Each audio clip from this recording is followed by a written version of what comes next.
Coordinator Shri Mumtaz Ali जी, माननीय नीरज मिश्रा जी, जो यहाँ पर जिन्होंने इस आयोजन को किया है,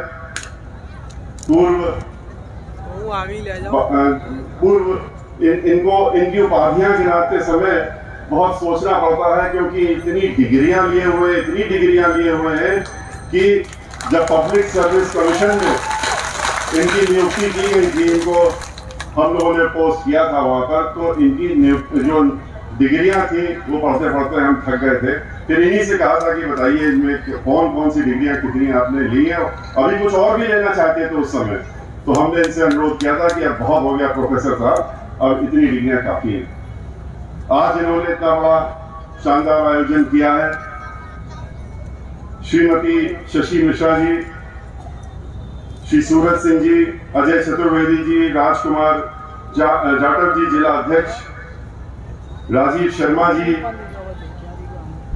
और अभी आपके बीच में जिन्होंने हुंकार भरी और ललकारा आपको और हम सबको, श्री नकुल दुबे जी, जो कि उत्तर प्रदेश की सरकार में पूर्व मंत्री रहे और एक दो मंत्रालय नहीं, कई प्रमुख मंत्रालय इनको हमारी पार्टी की मुखिया बहन मायावती जी ने जब मुख्यमंत्री थी तो इनको जिम्मेदारी सौंपने का काम किया था।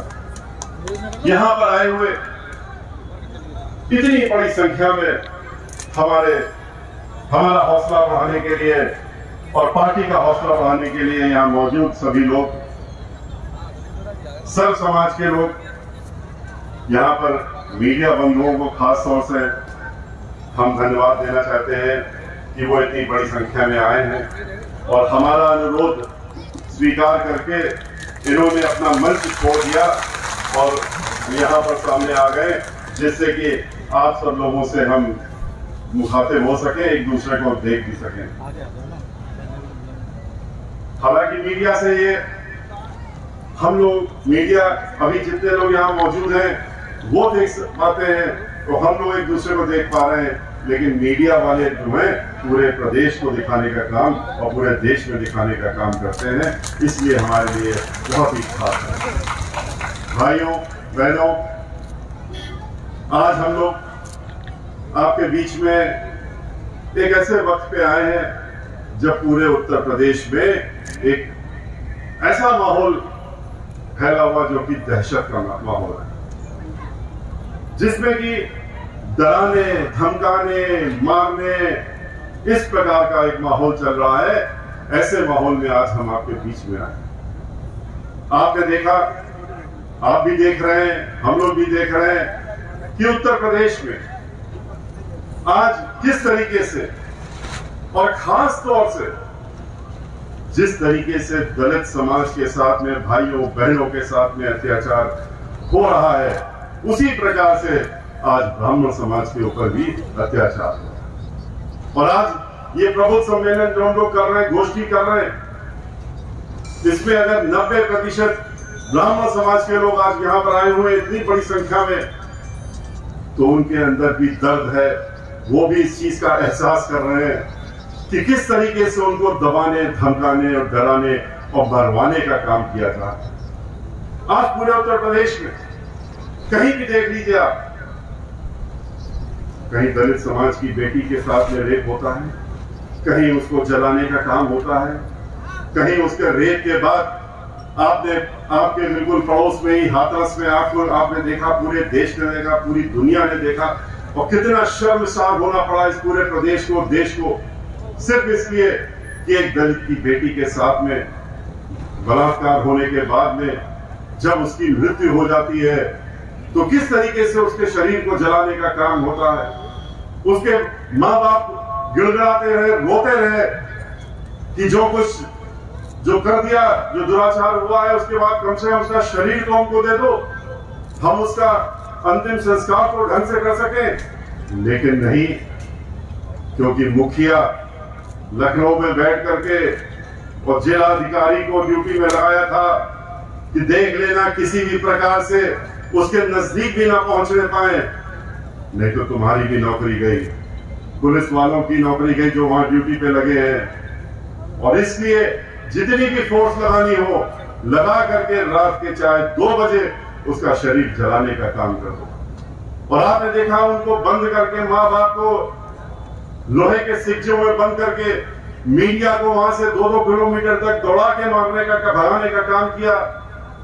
उनके ऊपर भी हाथ उठाने का काम किया, जो कि इस देश की इस डेमोक्रेसी जो हमारे यहाँ चल रही है उसका चौथा स्तंभ है। उनको भी भगाने का काम किया जिससे कि वो असलियत को कहीं दिखा ना पाए। और उसके बाद उसके शरीर पे खेतों में ले जा करके और पेट्रोल छिड़क करके उसको जलाने का काम किया। इसी तरह से एक नहीं, पूरे प्रदेश में जो हाल चल रहा है, जो एनआरसी की रिपोर्ट है, नेशनल क्राइम ब्यूरो की रिपोर्ट है, उसके अंतर्गत हर 2 घंटे में उत्तर प्रदेश में एक महिला का रेप हो रहा है। क्या ऐसा ही राम राज्य सोचा था हम लोगों ने कि जब इनको वोट देने का आप लोगों ने काम किया था? भगवान श्री राम के नाम पे, धर्म के नाम पे और वोट मांगने का काम किया था, और उस समय लोग को बहक भी गए, वोट देने का काम कर दिया इसी ने। लेकिन उसके बाद क्या इसी राम राज्य की कल्पना की थी जहां पर हर 2 घंटे में एक महिला का रेप होगा, हत्याएं होंगी, और हत्या होने के बाद उनका शरीर भी उनको घर वालों को नहीं दिया जाएगा।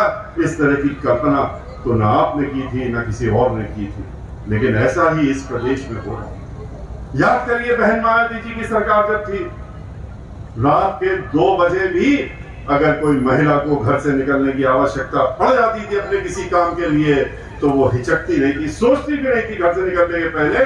गांधी जी निडर होकर बाहर निकलती थी, तो उसको ये मालूम था कि हमारी तरफ कोई गलत आंख उठा के नहीं देख सकता, क्योंकि इस प्रदेश की मुखिया बहन मायावती थी। उसको इतना अपने ऊपर गर्व था, अपने ऊपर उसको मालूम था कि बहन मायावती जी वहां बैठी है जो अपनी पार्टी के ही लोगों को नहीं छोड़ती है, कानून द्वारा कानून का राज चलाती है। जब सरकार थी तो उन्होंने कानून के द्वारा कानून का राज चला करके दिखाया था, और उसके लिए चाहे उनको वो कोई भेदभाव नहीं करती थी कि ये मेरा है और ये तुम्हारा है, या ये विपक्ष का है, ये पक्ष वाला है, ये इस जात का है या उस जात का है, या इस धर्म का है या उस धर्म का है। उनके लिए सब बराबर थे। सर्वजन हिताय और सर्वजन सुखाय की सरकार चलाने का जो वादा किया था उन्होंने, जब पूर्ण बहुमत की सरकार बनी तो उन्होंने वो करके भी दिखाने का काम किया। उन्होंने अपने ही मेंबर ऑफ पार्लियामेंट को, जिसने कानून को अपने हाथ में लेने का काम किया था, 15 दिन की सरकार बनी थी उत्तर प्रदेश में, नई सरकार बनी थी, लेकिन एमपी साहब ने सोचा अब क्या है, अब तो हमारी सरकार है। और जैसे अन्य पार्टियों में होता है कि हमारी सरकार है तो हम उनके पार्टी के हैं तो हमें तो खुली छूट है, उन्होंने भी ये सोच करके कानून अपने हाथ में ले लिया था। लेकिन बहन मायावती जी ने मेंबर ऑफ पार्लियामेंट को भी अपने घर में बुलाया और घर में उनको अरेस्ट करा करके थाने में बंद कराने का काम किया था, और 5 साल तक उनको जेल में रखने का काम किया था। अपने 2 मंत्री जिन्होंने कानून को अपने हाथ में लेकर के गरीबों के साथ में गलत काम करने का काम किया था, उन दोनों मंत्रियों को बर्खास्त करना तो कोई चीज नहीं होती है, बर्खास्त तो हो ही जाएंगे। बर्खास्त करने के साथ साथ में 5-5 साल तक जेल में रखने का काम किया था, तब कानून का राज चलाने का काम किया था। लेकिन आज क्या हो रहा है? आज ब्राह्मण लोग क्यों उत्तेजित हैं, क्यों परेशान हैं? क्योंकि एक नहीं, कोई ऐसा शहर नहीं, कोई ऐसा गांव नहीं आज उत्तर प्रदेश में जहां ब्राह्मण के लोग जो रह रहे हैं वो चीख करके ये नहीं कह रहे हैं कि वो सब के सब कह रहे हैं कि ये भारतीय जनता पार्टी ने हमको भगवान श्री राम के नाम पे, हमको धर्म के नाम पे इन्होंने छलने का काम किया, ठगने का काम किया, और हमको ठग के और छल के करके उन्होंने आज ऐसे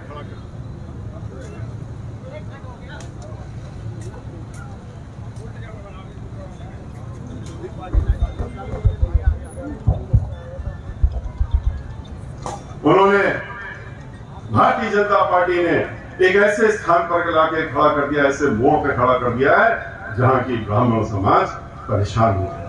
और इसलिए परेशान है, भयभीत है, दहशत में है, क्योंकि पूरे प्रदेश में एक दो नहीं, सैकड़ों सैकड़ों लोगों को मारने का काम, उनकी हत्याएं होने का काम, जो ब्राह्मण समाज के हैं उनको चुन चुन करके मरवाने का काम, उनको गोली से भी उड़वाने का काम, एक नहीं 6-6 गोली चाहे मारनी पड़े, लेकिन ब्राह्मण समाज का व्यक्ति उसको मार के ढेर करने का काम इस सरकार में जो है, जो आदेश दिए गए, निर्देश दिए हैं, उसके तहत में जलाने का काम। प्रतापगढ़ में आते ही सरकार जब बनी थी, रायबरेली में 5-5 नौजवान ब्राह्मण समाज के लोगों को मार करके जलाने का काम किया था।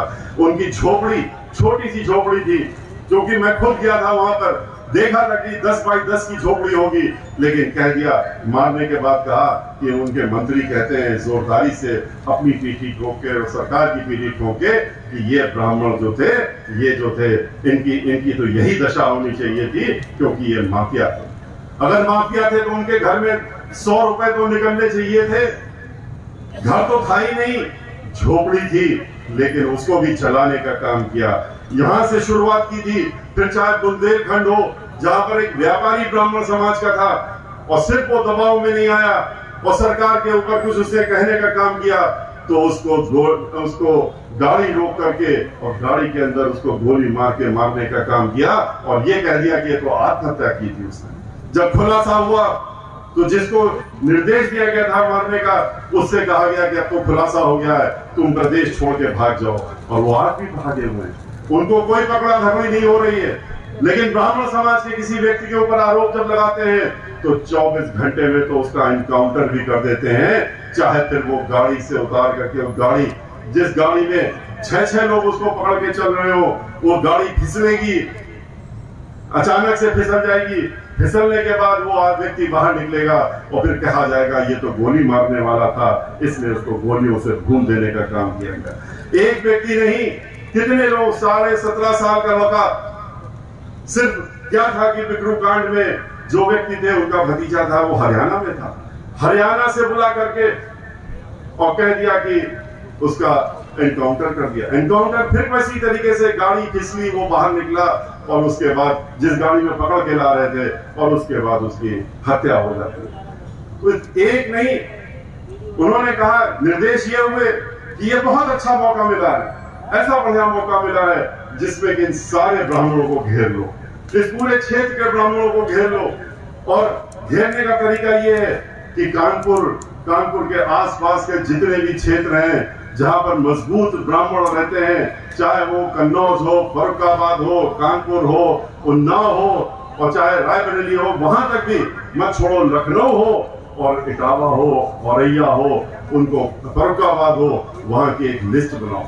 100 ब्राह्मण समाज की लिस्ट बनवाई कि ये सब मजबूत ब्राह्मण हैं, और जो ब्राह्मण समाज के बीच में जाकर के और सर्व समाज के बीच में जाकर के उनका लोगों का काम करने का काम करते हैं, और उनके साथ सैकड़ों की संख्या में लोग खड़े हैं।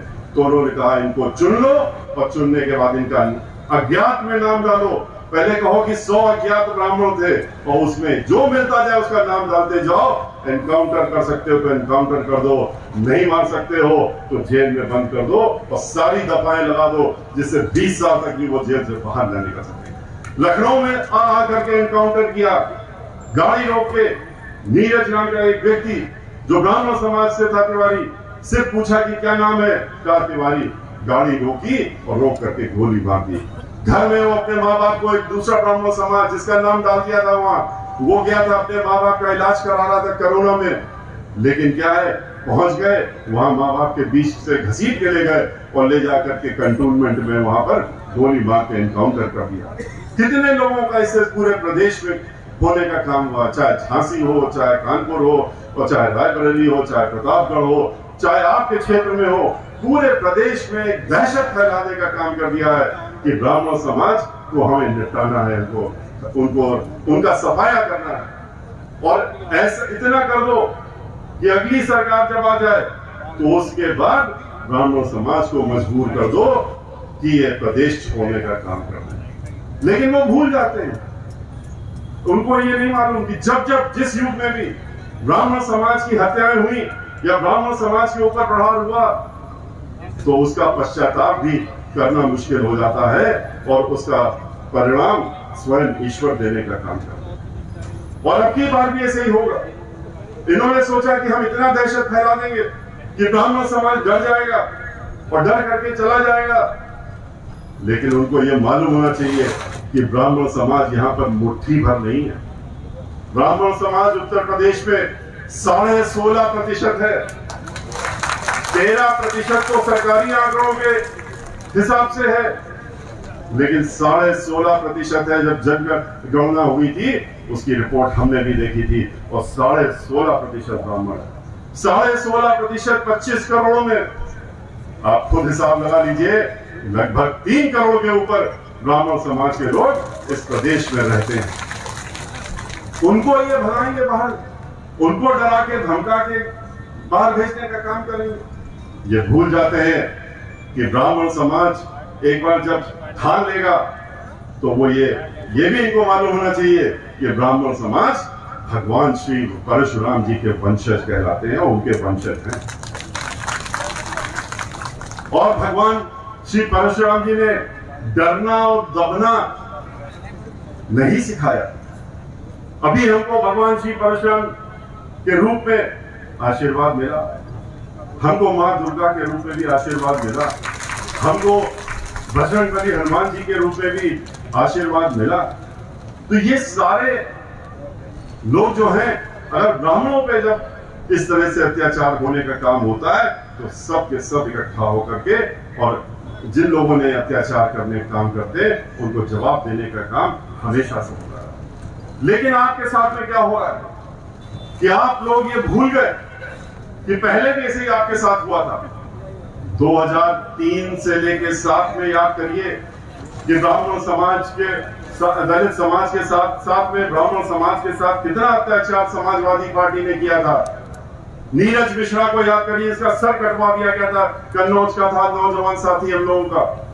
इस तरह से कितने कार्य हुए थे, तब ब्राह्मण समाज इकट्ठा हुआ था और उसने सरकार को उखाड़ फेंकने का काम किया था। लेकिन उसके पहले ब्राह्मण समाज शून्य पे था, और शून्य पे इसलिए हम कह रहे हैं क्योंकि पूरी विधानसभा में 5 से 6 ब्राह्मण समाज के लोग खाली मौजूद थे, 2 या 3 बहुजन समाज पार्टी से।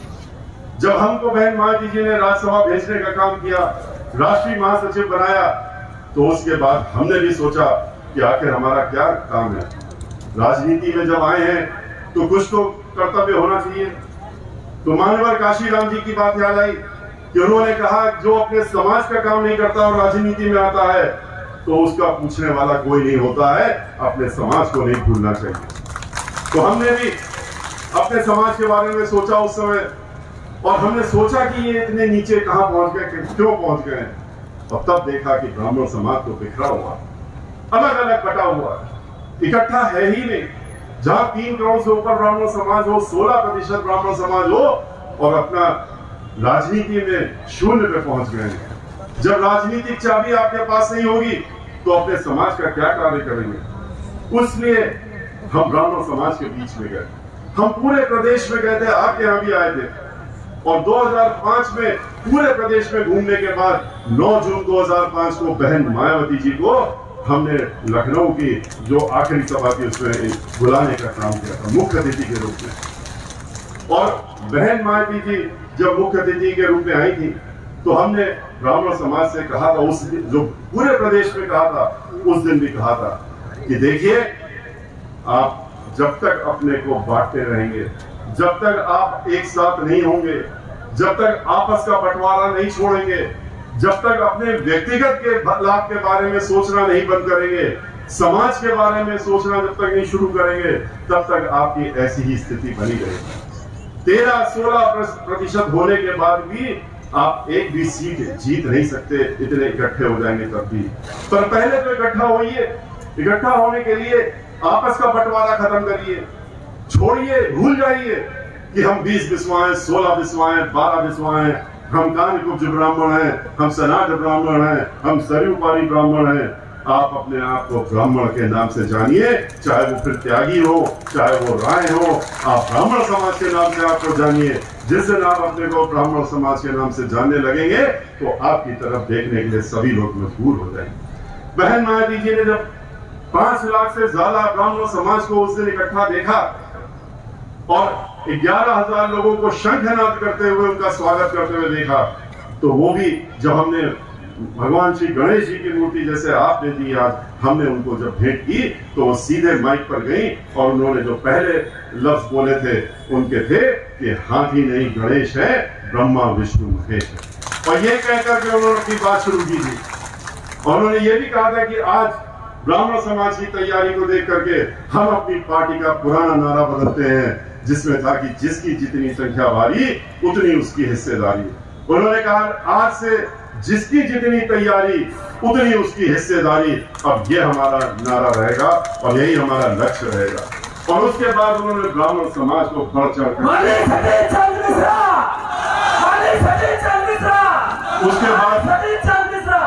उसके बाद उन्होंने ब्राह्मण समाज की तैयारी को देख करके बढ़ चढ़ के मैदान में उतारने का काम किया। 40 लोगों को पहले उतारा था, उस बार 85 लोगों को उतारने का काम किया। और 85 लोगों में 45 लोग जीत करके विधानसभा में पहुंचे, जिसमें नकुल दुबे जी भी थे। 45 लोग जीते, जहां 3 थे 45 पहुंच गए। लेकिन ब्राह्मण समाज के लोगों ने जो उस दिन हमको वादा किया था, उसके पहले पूरे प्रदेश में किया था, उन्होंने उसको खुद भी पूरा करने का काम किया। हमने अनुरोध किया था कि आप भाईचारा बनाइए, दलित समाज के साथ में भाईचारा बनाइए। और जब आप 23% के साथ भाईचारा बनाते हैं, आप 16 हैं, 13 सरकारी आंकड़ों के हिसाब से हैं, तो हर हाल में 2 ही मिलकर के 36 और 40 हो जाते हैं। और ये भी ध्यान रखिए कि जो ब्राह्मण समाज जो ये 40 हो रहे हैं, जो 23% है, उनके साथ में भी याद रखिए कि अति पिछड़ा वर्ग, अल्पसंख्यक वर्ग, ये सब पहले से जुड़े हुए हैं। जब उनके साथ में आप मिल रहे हैं तो कितनी बड़ी संख्या आपकी होगी। और आपकी 17 वर्षों से जो उत्तर प्रदेश में सरकार नहीं बनी है पूर्ण बहुमत की, आप लोग बनवाने का काम करेंगे। और आपने इतिहास रचा, आपने भाईचारा बनाया, पूर्ण बहुमत की सरकार बनाई। और ये भी किया आपने कि जिस भी समाज का व्यक्ति जहां से भी लड़ रहा है, ब्राह्मण समाज ने खुल करके तन मन धन लगा के उसको जिताने का काम किया। और खास तौर से दलित समाज के भाई बहनों को उन्होंने इतनी मजबूती से लड़के जिताने का काम किया कि जहां 16 सीटें हम लोग जीते थे सन 2002 में, वो बढ़ करके 62 सीटों में हमारे भाई बहन जीत के आए थे। लेकिन बहन मायावती जी ने जब ब्राह्मण समाज ने बढ़ चढ़ करके अपना योगदान देने का काम किया, तो उन्होंने जो उस दिन वादा किया था उससे वो पीछे नहीं हुए। उन्होंने जहां सब समाज के लोगों को, उनको जिस भी समाज के लोगों को हम सरकार बनने के बाद उनको पूरा उचित स्थान देने का काम किया, चाहे मंत्रालय हो चाहे कुछ और हो। लेकिन ब्राह्मण समाज को भी पीछे नहीं छोड़ा उन्होंने। ब्राह्मण समाज के 15 से ज्यादा कैबिनेट मंत्रालय उन्होंने ब्राह्मण समाज को देने का काम किया। उन्होंने 15 विधान परिषद के मेंबर ब्राह्मण समाज के बनाए, विधान परिषद का अध्यक्ष ब्राह्मण समाज का बनाने का काम किया। उन्होंने आधा दर्जन लोकसभा में भेजने का काम किया। उन्होंने हमको वहां पर लीडर बनाया विधान राज्यसभा में। और उन्होंने आज के रोज भी लोकसभा में जहां हमारे 10 सांसद हैं, वहां पर ब्राह्मण समाज के रितेश पांडे को उन्होंने सम्मान देने के लिए वहां पर बनाने का काम किया, लीडर बनाने का काम किया है। इसी प्रकार से मंत्रालयों के अलावा वकीलों की बात कर लीजिए, महाधिवक्ता, अतिरिक्त महाधिवक्ता और 5000 सरकारी वकील ब्राह्मण समाज के लोगों ने अदालतों में सरकारी वकील बनाने का काम किया। लेकिन आज क्या हो रहा है? आज ब्राह्मण समाज को सिर्फ लुटारा जा रहा है, जैसे समाजवादी पार्टी में होता था उस तरीके से हो रहा। आज विकास के नाम पे सिर्फ उत्तर प्रदेश में 160 करोड़ रुपए का भी खुलासा हुआ है कि एक महीने में 5 करोड़ रुपया तो हर दिन खर्चा हो रहा है खाली मुख्यमंत्री जी के एडवर्टाइजमेंट में। इतना ही रुपया अगर स्कूल कॉलेज में लगा दें तो शायद शिक्षक सड़कों में लाठियां न खाएं, उनकी शिक्षा मिल जाए, वो पढ़ाने की नौकरियां पक्की हो जाएं। जिस बात का बहन मायावती जी ने अभी 3 दिन पहले शिक्षक संघ से मिलकर के कहा है कि हमारी सरकार बनने दीजिए, हम आपका पूरी समस्याओं को दूर करने की जिम्मेदारी हमारी है। विकास की झड़ी बहन मायावती जी ने लगाई।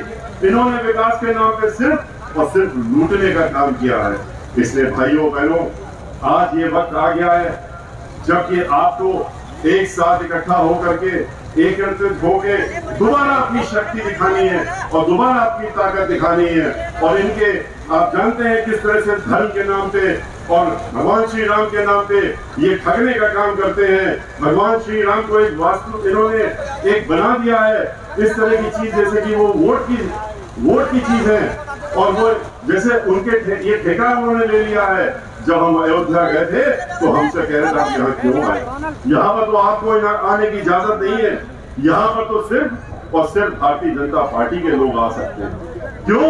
क्योंकि ये भगवान श्री राम की नगरी है और यहाँ पर हम जो है हमारा ठेका है। बताइए, ब्राह्मण समाज के यहाँ जितने लोग बैठे हैं सबको मालूम है कि हम भी ब्राह्मण समाज से में जन्मे। हमारे यहाँ बचपन से जितने संस्कार डाले जाते हैं वो सर्व धर्म के साथ साथ में जो हमारे भगवान हैं, चाहे भगवान श्री राम हो, चाहे देवी जी हो, चाहे विष्णु भगवान हो और चाहे बजरंगबली हो, तो उनको हम लोगों को पूजा करने की पद्धति सिखाई जाती है। और घर में कहा जाता है कि घर से निकलने के पहले इन सबकी स्तुति करो, रटवा दी जाती है बचपन में कि आप इनको उसके बाद घर से निकलिए जब ये स्तुति कर लीजिए। तो हम भी यही करते हैं, पहले बचपन से अभी तक करते चले आ रहे, कोई नई चीज तो है नहीं। लेकिन आप अयोध्या में क्यों आ गए? भाई हमारे भी भगवान राम राज्य हैं, आपके लिए तो दिखावे के लिए है, आपके तो वोट की वस्तु है। हमारे तो हम तो पूजा करते हैं, हम तो उनको अपना ईश्वर मानते हैं, भगवान विष्णु के रूप मानते हैं। और हम लोग किसके वंशज हैं? हम लोग भगवान श्री परशुराम के वंशज हैं। तो भगवान श्री परशुराम तो विष्णु के अवतार थे। भगवान श्री विष्णु के अवतार, एक अवतार में से भगवान श्री परशुराम है और भगवान विष्णु जो है स्वयं भगवान राम के रूप में अगर आए हैं तो आप हम लोगों को कैसे रोक सकते हैं? लेकिन ठेकेदारी वहां के साधु संत महात्माओं, चाहे वहां हो, चाहे वाराणसी हो, चाहे इलाहाबाद हो और चाहे अभी वृंदावन कहते हैं, सबको आप धमकाने का काम करते हैं। जहां जहां हम जा रहे हैं, जाते ही जब हम उनसे मिलते हैं, उनका आशीर्वाद देते हैं, उसके पीछे पीछे आप अपने लोगों को भेज देते हैं। मुख्यमंत्री जी तो खुद ही पहुंच गए अयोध्या अगले दिन। हम 23 तारीख को गए, वो जल्दी से 24 को पहुंच गए कि ये क्या हो रहा है, यहाँ कैसे क्यों आप आशीर्वाद दे रहे हैं। और उनको धमकाने की प्रक्रिया शुरू हो जाती। उनसे कहा जाता है मीडिया में बोलिए कुछ ना कुछ, उनके बाद में हमारे पास फोन आते हैं कि हमको धमकाया जा रहा है। लेकिन अब हम लोगों ने तय कर लिया है कि अब हम लोग भी डरने वाले नहीं है। हमने खुल के आशीर्वाद दिया है आपको और उस आशीर्वाद को ये हम नकार नहीं सकते। भगवान प्रभु के भी जब हम दर्शन करके आए थे, हमसे मीडिया के लोगों ने पूछा था कि वहां आपने क्या मांगा। वहां तो लोग जाते हैं कुछ मांगते हैं, हमने कहा हमने सिर्फ इतना मांगा कि ये जो लोग दिल्ली लखनऊ में बैठे हैं और जो सरकार चला रहे हैं, इनको सद्बुद्धि दो और ये दलितों के ऊपर, ब्राह्मणों के ऊपर जो अत्याचार कर रहे हैं उसको करना बंद कर दें और सर्व समाज के बारे में सोचना शुरू कर दें। सर्व समाज के हित के बारे में सोचना शुरू कर दें, इन कामों को बंद कर दें। लेकिन कहां, चाहे वो अल्पसंख्यक समाज के लोग हों, चाहे वो बैकवर्ड समाज के लोग हों, चाहे अति विश्वास वर्ग के समाज हो, किसी को नहीं बख्श रहे। बहन मायावती जी का शासन याद रखिए, सबको साथ में ले चलते समय उन्होंने ऐसा भाईचारा बनाया था कि उत्तर प्रदेश में एक भी दंगा और फसाद नहीं हुआ था। और दंगा फसाद इसलिए नहीं हुआ था कि दंगा फसाद को ये काम करवाने का काम करते हैं। दंगा फसाद होता नहीं है, दंगा फसाद करवाया जाता है। और इसलिए आज हमको इन सबसे चौकन्ना रहना है। और चौकन्ना रह करके हमें, जब हम आपके बीच में आए हैं, तो आपको ये ध्यान रखने की जरूरत है कि इन्होंने कोई ठेका नहीं लिया, ये धर्म के ठेकेदार नहीं है, ये लोग तो अधर्म का काम कर रहे हैं। और अधर्म का जब काम कर रहे हैं तो इनसे चौकन्ना रहते हुए इनको सबक सिखाने का समय आ गया। ब्राह्मण समाज को इकट्ठा होकर के इनको सबक सिखाने की जरूरत है। और इसके लिए आपको मालूम है कि आज महाभारत काल की प्राचीन नगरी, राजा ध्रुपद की राजधानी व गुरु द्रोणाचार्य की तपोभूमि तथा महान सूफी संत हजरत अमीर खुसरो की जन्मभूमि पटियाली की पावन धरती को पर्यटन केंद्र जो मांग है सबकी, अभी से नहीं, पता नहीं कब से चली आ रही है कि इसको जो है इस धरती को पर्यटन केंद्र घोषित किया जाए। मैं आपकी इस मांग को जो अभी वर्षों से चली आ रही है, हम बहन मायावती जी के सामने जरूर रखेंगे। और यह आपको भी मालूम है कि बहन मायावती जी आपकी बात सुनते हुए, आपके जो आपकी मांग है इसको ध्यान में रखते हुए आपके साथ में उसी तरह से निर्णय लेने का काम करेंगी जैसे उन्होंने अन्य जगह पर लेने का काम किया है। और इसको इस क्षेत्र का समग्र विकास करके इसको आगे बढ़ा करके पर्यटन स्थली बनाने के लिए जो भी जरूरत पड़ेगी वो करने का काम किया जाएगा। भगवान बारा की प्राचीन नगरी सोनो, जिसे शुकूर क्षेत्र के नाम से जाना जाता है, तो सरकार बनने पर इसको भी हम लोग इसी के साथ साथ में इसको भी जो आपकी मांगे हैं उसको ध्यान में रखते हुए आगे कार्य करने का काम करेंगे। लेकिन आपसे मेरा ये पुनः अनुरोध है कि अब की बार ये जो धर्म के ठेकेदार बन करके और मुखौटा धर्म का लगा करके और आपको ठगने और छलने का काम कर रहे हैं, उनसे सतर्क रहिएगा। हमारे जो नौजवान साथी हैं, चाहे वो ब्राह्मण समाज के हो चाहे अन्य समाज के हैं, उनसे भी मेरा अनुरोध है कि इनका असली चेहरा तो आपने देख लिया।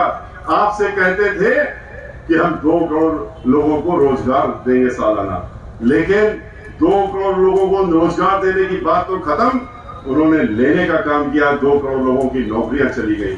आज पूरे प्रदेश में नौजवान पढ़े लिखे जो हमारे पीएचडी डिग्री और अध्यापक लोग, ये लोग जब गुहार लगा रहे थे कि आपने नौकरी देने का काम कहा था कि करेंगे, क्यों नहीं दे रहे हैं, तो कहते हैं कि हम आपसे कह तो रहे हैं कि अपना रोजगार करिए। और कौन सा रोजगार पूछा जब करिए तो कहते हैं कि जाइए पकौड़े बेचिए, पकौड़े बेचने का काम करिए। तो ये तो इनकी नीयत है, ये तो इनकी सोच है। आज किसान सड़कों में 1 साल से घूम रहा है, अपनी लड़ाई लड़ रहा है, हम लोग उसके साथ में खड़े हैं। लेकिन चाहे केंद्र की सरकार हो और चाहे उत्तर प्रदेश की सरकार हो, सिर्फ और सिर्फ उनको उनके ऊपर लाठियां बरसाने के अलावा और उनको पानी, ठंड में भी पानी करने के फेंकने के अलावा और कुछ नहीं किया। 500 से ज्यादा किसान के लोग हम लोगों के साथ ही अब तक अपनी जान गंवा चुके हैं।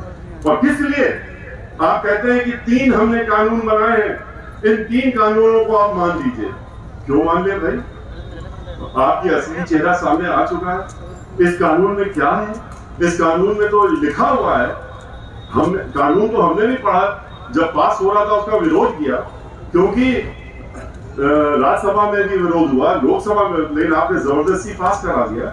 ऐसा कानून बना रहे हैं जिसमें उनकी जमीन छीनने का काम कर रहे हैं, उनको जमीन से हमेशा के लिए वंचित करने का काम कर रहे हैं।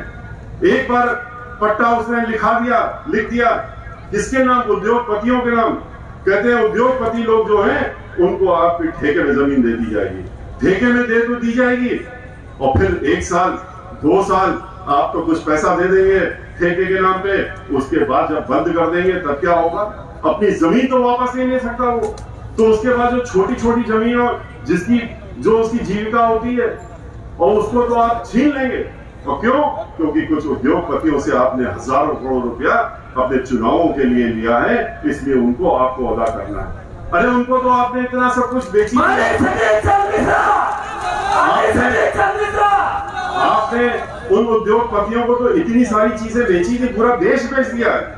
आपने रेल बेच दिया, आपने तेल कंपनियां बेच दिया, तेल बेच दिया, आपने हवाई जहाज की कंपनी उनको बेच रहे हैं, आपने रेल के जहां पर लाखों लोगों की नौकरी हर साल मिलती थी वो भी बेचने का काम करा, आपने इंश्योरेंस कंपनी बेचने का काम कर दिया, जहां पर हम अस्त्र शस्त्र बनाते हैं, चेन वगैरह, वो भी आप उनके हाथ में बेच रहे हैं। बिजली का काम, बिजली अब उनके माध्यम से आती है, उनको आपने बिजली बेच दी, तो अब बचा क्या? बचा सिर्फ जमीन थी। उन उद्योगपतियों ने कहा कि जमीन भी मिल जाए तो हम ईस्ट इंडिया कंपनी की तरह हम इस देश के मालिक हो जाएंगे और जहां हम चाहेंगे, जिसको चाहेंगे उस तरह से वो चीज देंगे, वरना नहीं देंगे। तो इसलिए उनकी, चूंकि वो आपको रुपया देते हैं, आप देश को बेच देंगे। पूरा देश बेचा जा रहा है आज के रोज, और इसको बचाने के लिए हम सबको, जिसने हम लोगों ने आजादी दी थी 70 वर्षों के पहले, आजादी के लिए क्या क्या लोगों ने किया, लेकिन आज उसी को छीनने का काम हो रहा है। उसको छीनने का काम करके फिर से गिरवी रख रहे हैं, आप उनको बेचे दे रहे हैं लोगों को, बैंकों को बेच दिया आपने, बैंकों में लाखों लाख करोड़ रुपया लेकर के विदेश में बैठ गए जाके लोग, आपने कहा कि निकल जाओ, बाकी हम तो तुम्हारी देखरेख कर ही रहे हैं। ऐसे लोग जो नौजवानों को कहते हैं कि पकौड़ा बेचो, उनको सबक सिखाने का समय आ गया। नौजवानों को भी उठ खड़ा होने की जरूरत है। और मैं ये कहता हूं नौजवानों से, सब समाज के नौजवानों से, कि उत्तर प्रदेश में याद करिए, बहन मायावती जी की जब सरकार आई थी, पहले साल उन्होंने 10 लाख लोगों को नौकरी दी थी, जो सर्व समाज को नौकरी मिलती थी, उसमें जो स्टे लगा रखा था, जिसको रोक लगा रखी थी समाजवादी पार्टी की सरकार ने, उसको आते ही पहले हफ्ते में हटाने का काम किया था, और उसके बाद नौकरियां। ये भी याद करिए, 23 लाख से ज्यादा नई नौकरियां निकाल करके उन्होंने देने का काम किया था। लेकिन आज तो जो नौकरियां हैं वो भी खत्म होने का काम हो रहा है। सब कुछ ठेकेदारी में, किसी को नौकरी नहीं मिलेगी। ठेकेदार चाहेगा, जो भी नगर निगम हो चाहे पंचायत हो, जहां भी हो, ठेकेदारी में, जिससे कि किसी को नौकरी नहीं मिलेगी। लेकिन अब की बात सरकार आने दीजिए, जो अत्याचार इन्होंने किए हैं, चाहे ब्राह्मण समाज के ऊपर हो, दलित समाज के ऊपर हो, अन्य समाजों के ऊपर हो, उन सब का हिसाब लेने के लिए उस पर हम लोग जरूर से जरूर इंक्वायरी बैठा लेंगे, जांच बैठा लेंगे, और उसमें चाहे उच्च न्यायालय से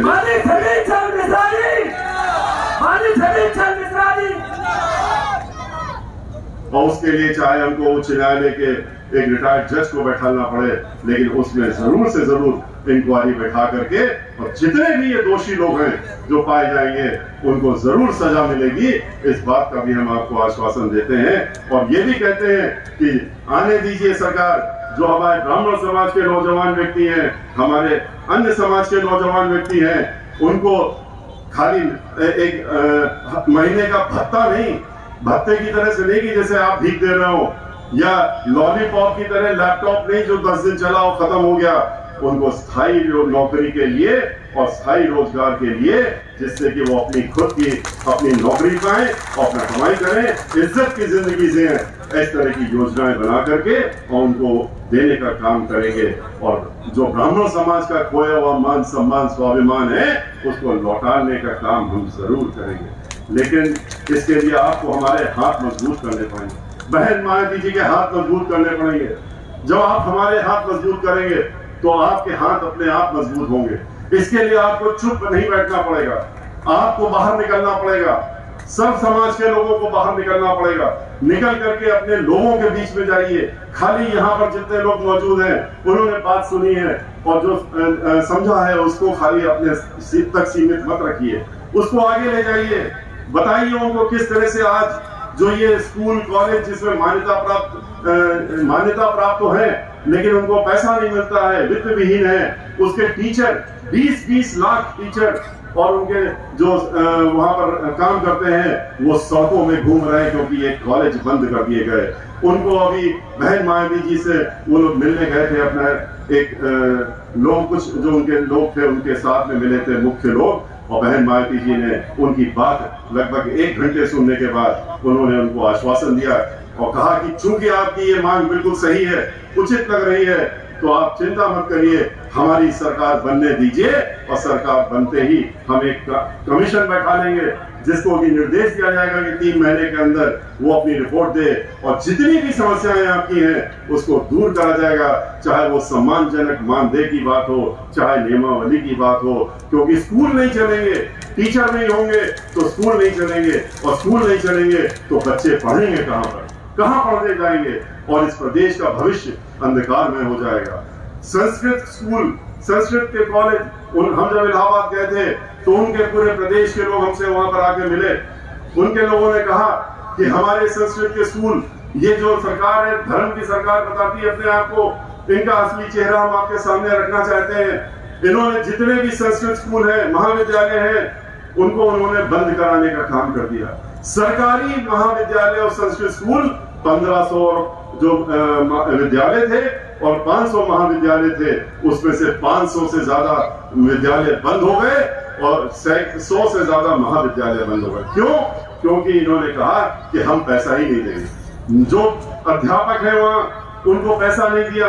अध्यापक जैसे जैसे हटते गए, रिटायर हो गए, तो नए अध्यापकों की वहां पर नियुक्ति नहीं की। जब नियुक्ति नहीं की तो वो स्कूल खाली हो गया। बच्चे पढ़ाएगा कौन? तो बच्चे कैसे आएंगे? और इसके पीछे उन्होंने हमको जब बताया तो मेरे भी लगा कि कितना बड़ा षड्यंत्र है। उन्होंने कहा इनके जो धर्म के ठेकेदार, उनका षड्यंत्र क्या, ये भी समझ लीजिए। धीरे धीरे वो ये संस्कृत विद्यालयों को जब बंद कर रहे हैं, 500 बंद कर दिए और बाकी एक आदेश पिछले साल जारी कर दिया है कि जो बच गए स्कूल उनको आपस में मिला दो और आधे कर दो तुरंत, और उसके बाद और घटा दो। जब संस्कृत का पाठ नहीं होगा तो वेद कौन पढ़ाएगा? और वेद नहीं पढ़ाएंगे तो उसमें पढ़ने वाले कौन से होंगे? पढ़ने वाले बच्चे नहीं होंगे। जब पढ़ाने वाले नहीं होंगे तो धीरे धीरे ये वेद के पाठ और उसमें जो चीजें लिखी हैं वो सब समाप्त हो जाएंगी, लुप्त हो जाएंगी और संस्कृत खत्म हो जाएगी। संस्कृति ही खत्म हो जाएगी। और संस्कृति ही नहीं, इनकी जो नियत है कि इस तरह से धीरे धीरे सनातन धर्म उसको ही समाप्त कर दो। जब पढ़ाने और पढ़ने वाले नहीं होंगे तो आगे चल के सनातन धर्म की बात करने वाला कौन होगा? इसलिए उनको भी हमने आश्वासन दिया है कि हमने कहा है कि आपके जो ये समस्या है हम इसलिए जानते हैं क्योंकि जो वित्त विहीन संस्कृत विद्यालय थे, जब हम लोगों की सरकार थी तो लगभग 300 संस्कृत विद्यालयों को हम लोगों ने उस समय बहन मायावती जी ने अनुदान देने का काम किया था। लेकिन ये तो जो सरकारी है उसको ही देना बंद कर दिया है। और आप निश्चिंत रहिए कि इसको हम लोग खत्म नहीं होने देंगे, इसको लुप्त नहीं होने देंगे। और ये चाहे जितना षड्यंत्र कर लें, जितनी भी सोच कर लें, इनको इसमें जो आगे चल करके इसमें ये सोच लें कि ये सक्षम है इस बात के लिए, तो इनको भूलना पड़ेगा कि ये ऐसा कार्य नहीं कर पाएंगे। और इनको मजबूरन ये सत्ता छोड़नी पड़ेगी। और मजबूरन क्यों हम कह रहे हैं? क्योंकि आप लोग मजबूर करेंगे,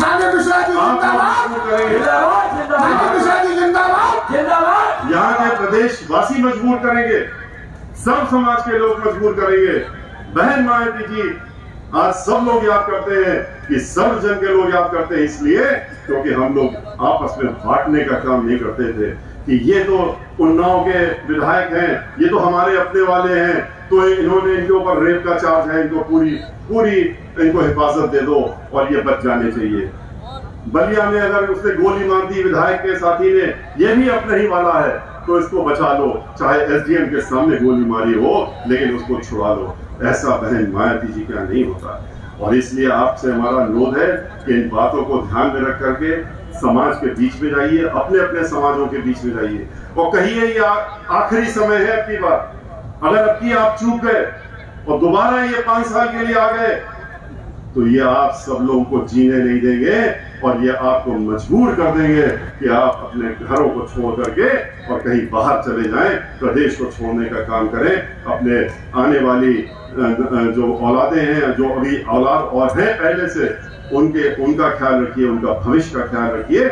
ऐसा ना हो कि आगे चल करके वो आपको कोसने का काम करें कि आपने सही वक्त पर आपने सही निर्णय नहीं लिया, जिसकी वजह से हमको आज इतना ये दिन देखना पड़ रहा है और पछतावा हो रहा है।